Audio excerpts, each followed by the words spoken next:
Let me show you how to build a complete website using Gemini 3. First, I asked ChatGPT to create a website prompt for a freelance graphic designer. I shared the pricing, the services, and everything needed. ChatGPT processed it and generated a perfect prompt for Gemini. I copied the prompt, clicked on Tools, selected Canvas, switched the mode from fast to thinking. Then I pasted the prompt and clicked Generate. Gemini started processing and instantly began writing the entire code, more than 500 lines, completely on its own. Here is the full website Gemini created. The design, sections, and even the pricing were added automatically.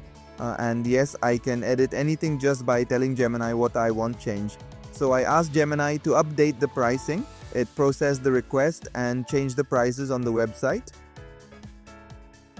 And here is the final updated version, a complete website, fully generated and customized through Gemini 3.